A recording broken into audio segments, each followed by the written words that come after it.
여기서 보면은 우리가 그를 전파하여라고 말합니다. 이 전파하다, 이 프로클레이밍이라고 되어 있는데 우리가 복음을 전하는 것을 이야기합니다. 복음을 전한다. 두 번째 단계는 무엇이냐면 권하다라고 되어 있습니다. 이것은 어드미니스트링 해가지고 권하다, 또 이거를 좀 더 다른 쪽으로 얘기한다면 혼내다 라는 뜻입니다. 즉 사람은 질성을 가지고 있기 때문에 다른 길, 잘못된 길로 갈 수가 있습니다.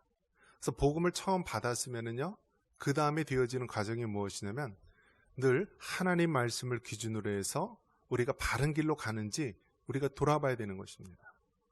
우리가 자녀들을 키우는 것을 보면 알 수가 있습니다. 자녀들이 처음서부터 온전합니까? 그렇지가 않죠.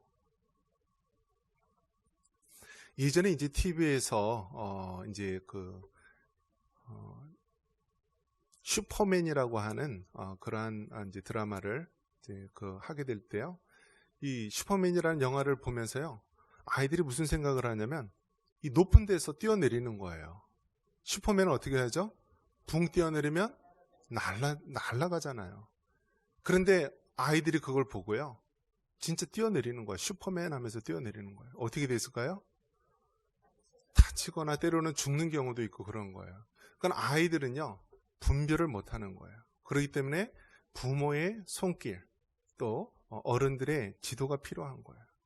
우리가 신앙적으로도 마찬가지입니다. 신앙적으로 거듭났다, born again, 다시 태어났다라고 하는데요, 그때서부터 우리의 신앙은요, 갓 태어나서 이제 갓난아기, 똥오줌 못 가리고 응애하면서 그게 어린아이의 모습입니다. 그렇기 때문에 그 어린아이가 자라나기까지는요, 육신의 아이를 키우는 것과 같이 그러한 오랜 기나긴 시간이 필요합니다. 그래서 이 권하다라고 하는 말, 이것은 권면하다, 혼내다, 나무라다, 그런 뜻이 있습니다. 세상 교육은요, 인본주의 교육은요, 가만 놔두면 잘 된다라고 하는 것이고요, 이 성경적 세계관에 의한 교육은요, 가만히 놔두면 어떻게 해요? 지옥에 가는 거고 망하는 거예요. 그렇기 때문에 늘 우리는 죄성을 가지고 있기 때문에, 심지어 갓 태어난 아이, 어린아이라 할지라도요, 그를 올바른 길로 권면해야 된다, 혼내야 한다. 이것이 이제 권하다라는 것입니다. 그러면서 모든 지혜로 각 사람을 어떻게 해요? 가르친다라고 되어 있습니다. 가르친다. 한번 따라해 볼까요? 가르치다. teaching, 가르치다. 그래서 여러분, 이 가르치는 단계가 필요한 거예요. 예수님도요, 그 당시 얼마나 많은 무리들이 따랐습니까? 수십 명, 수백 명, 수천 명, 때로는 수만 명까지 많은 무리가 따랐는데요, 무리는 무리일 뿐이에요. 처음에는 막 신기하고 병자들 고치고 여러 가지 이적이 나타나니까요, 아주 막 벌떼와 같이 사람들이 모입니다. 그런데 결국 어떻습니까? 예수님 십자가에 못 박혔을 때는 다 뿔뿔이 흩어지죠. 무리는 무리일 뿐입니다. 그래서 예수님은 어떤 일을 하셨습니까? 그 많은 무리들 중에서요, 제자들을 택하십니다. 12명의 제자를 택해서요, 3년 동안을 동고동락하면서 가르치고요, 훈련시킵니다. 그래서 여러분, 이것이 너무나 중요한 거예요. 우리가 교회 내에서 제자 훈련하고요, 성경 말씀 가르치고, 우리가 가정 내에서도요, 자녀들을 믿음으로 가르치는 것은 너무나 중요한 거예요. 바로 그 예수님의 방법입니다. 예수님께서 이 가르치는 것, 제자 훈련이 얼마나 힘든지 친히 몸소 보여주셨는데요, 그게 무엇이죠? 12명의 제자들 중에서도 한 명이 어떻게 해요? 불량품이잖아요. 예수님 배반하잖아요. 하나님이신 예수님조차도 그렇게 사람 키우는 게 어렵다라는 거예요. 12명 중에 한 명이 예수님을 배반하고 떠날 가룟 유다가 나오지 않습니까? 초대교회 때 7 집사를 세웁니다. 7 집사 중에 나중에 한 명이 결국은 이단 쪽에 팔려가게 됩니다. 이단을 세우게 됩니다. 7 집사 중에 한 명이 그렇게 잘못된 길로 가죠. 자, 예수님은 12명 중에 한 명, 초대교회에 우리가 늘 초대교회로 돌아가자라고 하는데 초대교회도 7 집사 중에 한 명이 잘못된 길로 가고, 그러면 우리는 어떤가요? 우리도 장담할 수 없다라는 거예요. 장담할 수 없다. 이것이 그만큼 어렵고 힘든 일인데요. 그럼에도 불구하고 우리는 어떻게 해야 돼요? 사람을 키워야 되는 거예요. 가르쳐야 되는 거예요. 그런 면에서 여러분, 이 골로새 1장 28절은요, 우리 예수님 오실 때까지 우리가 계속해서 해야 되는 거예요. 계속해서. 처음에는 전파하다. 즉 복음을 전도해야 되는 거예요. 그 다음에 권하다. 그들이 잘못된 길로 가지 않도록 늘 권면하고 늘 훈계하고 때로는 혼내줘야 되는 거예요. 그 다음에 세 번째가 뭐예요? 하나님의 말씀으로, 하나님의 지혜의 말씀으로 가르쳐야 된다. 지휘자 훈련해야 된다. 그래서 이것이 교회가 교회되게 하는 방법입니다. 전도만 했다? 아니에요, 여러분. 우리가 전도도 사람이 하는 것 같지만요, 하나님이 하시는 거예요. 성령님이 하시는 거예요. 우리가 그 사람에게 교회에 나오세요, 우리 청산교회 나오세요 라고 말하기 이전에요, 어떤 분이 연구를 했는데 최소한 한 27명, 30명 이상이 그 사람에게 전도해서 그렇게 기도해서 데리고 오려고 했는데 결국 때가 되어서 그렇게 오는 거지, 단 한 번에 오는 경우는 극히 드물다라고 말합니다. 전도도 하나님이 하시는 거고요. 권면하는 것도 어떻습니까? 우리가 전혀 모르는 사람 우리가 합니까? 그게 아니잖아요. 부모가 자녀를 올바른 길로 인도하기 위해서 얘기하는 거잖아요.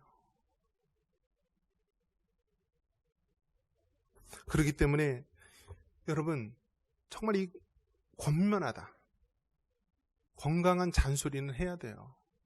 부모가 자녀들에게 잘 되기 위해서는요, 내가 이렇게 하면은 망친다, 망가진다, 내가 이렇게 살아가는 멸망의 길로 가는데 왜 이렇게 하느냐 하면서 우리는 부모된 자로서 끊임없이 권면해야 됩니다. 교회에서 부모 역할을 하는 사람이 누구입니까? 물론 영적인 말씀을 전하는 목회자도 있지만은요, 권사님들, 장로님들, 부모 역할을 해야 되는 거예요. 갓 예수님을 믿는 사람들 연약해요. 아주 혹해요. 그렇기 때문에 그들을 늘 올바른 길로 얘기해 주는 거예요. 하나님의 직분을 감당하기 위해서는 그냥 사람의 힘으로 안 된다. 그렇기 때문에 늘 하나님의 도우심을 구하며 기도해야 된다. 말씀을 늘 훈련받고 해야 된다 하면서 늘 먼저 믿는 무리들이 본을 보여야 되는 거예요. 그러면서요, 지휘자 훈련, 가르침은요, 끝까지 가는 거예요. 끝까지. 목회자인 저도요, 끝까지 공부하고요, 끝까지 말씀을 배우고 끝까지 해야 돼요. 과거에는 희미했던 것들이 이제는 새롭게 일어나고요. 이단에 대해서도요, 이단이 교주가 죽으면 끝나는 줄 아는데요, 절대 그렇지가 않아요. 통일교회에 있었던 그 정명석이가요, 통일교회에서 강사로 활동했던 사람입니다. 그런데 그 문선명이가 죽고 나중에 막 이렇게 흩어지면서 자기도 뭔가 하나 만들어야겠다라고 한 것이 바로 제이메스 아닙니까? 이단이 교주가 죽으면 끝나는 것이 아니라 또 새로운 이단을 만들게 되는 거예요. 그렇기 때문에 이단에 대해서는요, 계속 연구를 해야 되고요, 지금도 이단으로 되는 과정들이 있기 때문에 계속해서 눈여겨봐야 되는 거예요.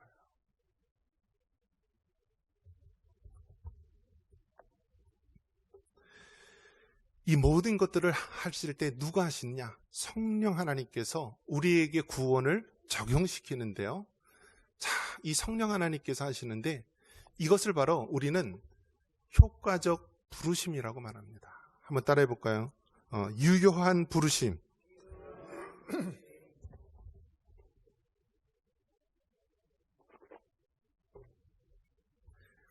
성령 하나님께서 우리 각 개인에게 구원을 이루어 나가시는 거예요. 구원을.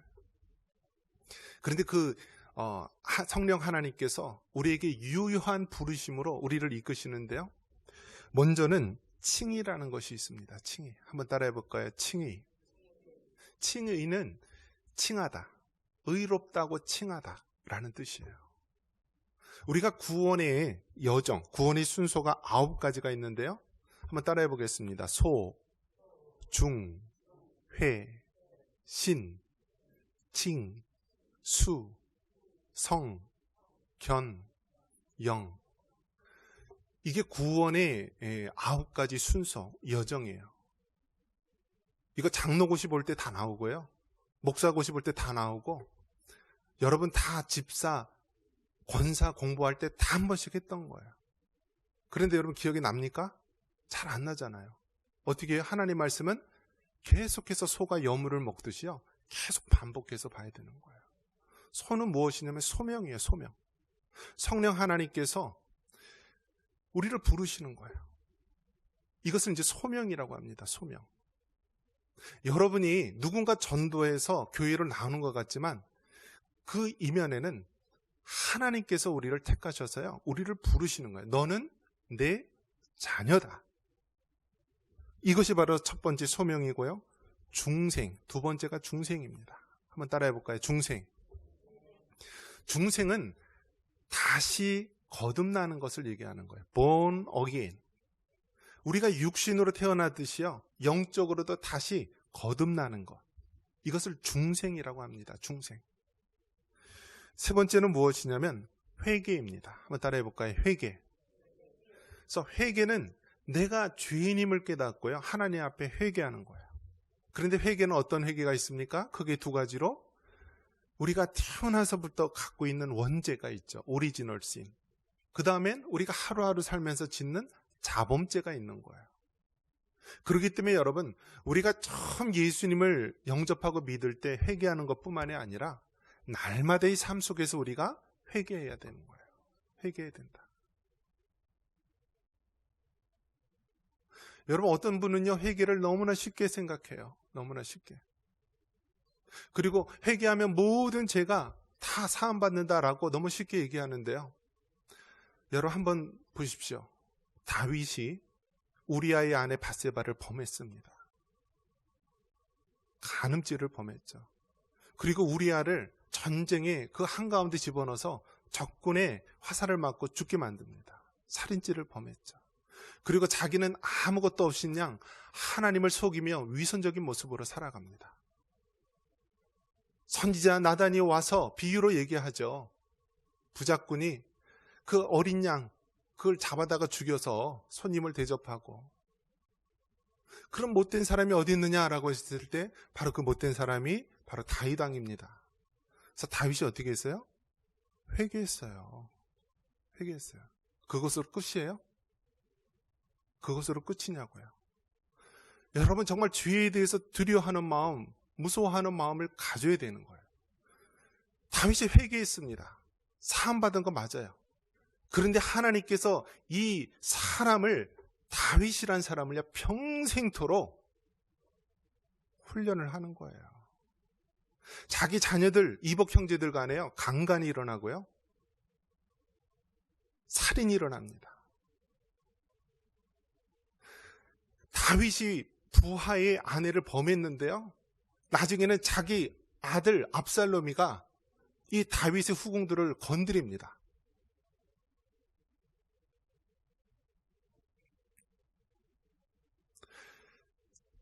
회개라는 것은요, 이토록 그냥 말 쉽게 되는 것이 아니라 하나님께서는 철저하게 그것을 낱낱이 다 하나님께서 해결하도록 하는 거예요. 그렇기 때문에 여러분, 우리가 특히 예수님을 먼저 믿는 자들이요, 회개하면 되지 쉽게 말하지 마세요. 회개는요, 말로만의 회개가 아니라 하나님께서는 철저히 그 삶을 통해서 그를 변화시키는 거예요. 회개는 자복만 있는 것이 아니라 돌이킴이 있는데요. 그 돌이키는 과정을 하나님께서는 평생을 통하여 그를 새롭게 하시는 거예요. 자, 이처럼 소명, 중생, 회개, 그 다음에 바로 칭의가 나옵니다. 한번 따라해 보겠습니다. 칭의. 칭의는 바로 하나님께서 의롭다고 얘기를 해주시는 거예요. 의롭다고 얘기하시는 거예요. 그래서 여러분 재판에 한번 서보신 적 있으십니까? 재판을 할 때요, 처음에는 검사가 이 사람은 무슨 죄가 있습니다 라고 이야기를 합니다.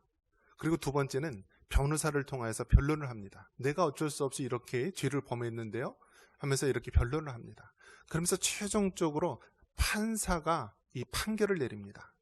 그래서 우리가 이제 3심제라 그래갖고 1심, 2심, 3심이 있는데요, 바로 판사가 이 사람은 비록 이렇게 죄를 범했지만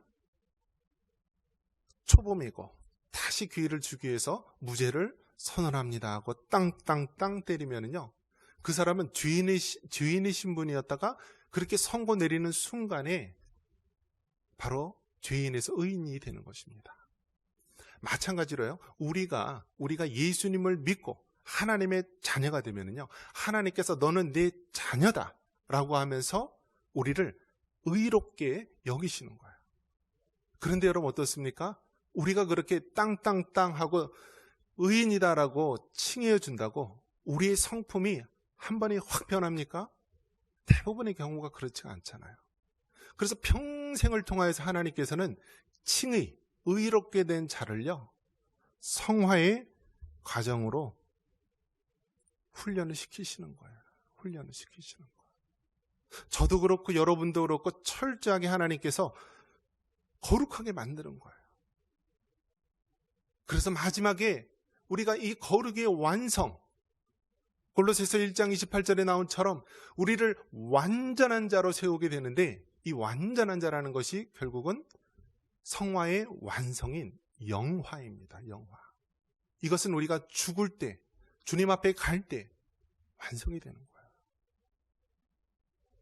수요일의 문답, 우리 32번에 이 생의 삶, 우리 이 땅의 삶 속에서 유효한 부르심, 즉 성령 하나님을 통하여서 우리를 유효하게, 효과적으로 우리를 부르셨는데, 이 유효한 부르심을 통하여서 우리에게 어떤 유익을 주시냐면은 하나님께서는 우리를 칭히 의롭게 여기시고요, 양자, 하나님의 자녀로 삼으시면서 바로 성화, 우리를 완전한 모습으로 만들어가고 있는 것입니다.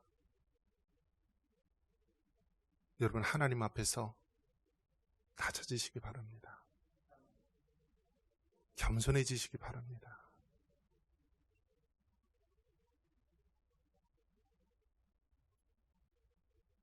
교회 몇 년 믿었다, 내가 교회 얼마나 헌신했다, 물론 그것도 너무나 좋은 거예요. 그런데 여러분, 사단은 항상 어떤 사람을 칩니까? 교만이 들어올 때요, 바로 칩니다. 교회를 어지럽히는 거는요, 새 신자가 어지럽히지 않아요. 다 나름대로 교회에서 오래된 사람들, 잘 믿는다, 열심히 있다라고 하는 사람들에게 어려움이 생기는 것입니다. 끝까지 여러분, 우리는 성화의 과정에 있는 사람임을 깨닫고요, 매 순간순간 하나님, 내가 정말 이게 옳은 길로 가고 있는 것입니까? 하나님, 내가 이걸 정말 잘 결정하는 것입니까? 하나님, 정말 우리 가정, 우리 교회, 정말 이 나라 민족 올바른 길로 가고 있는 것입니까?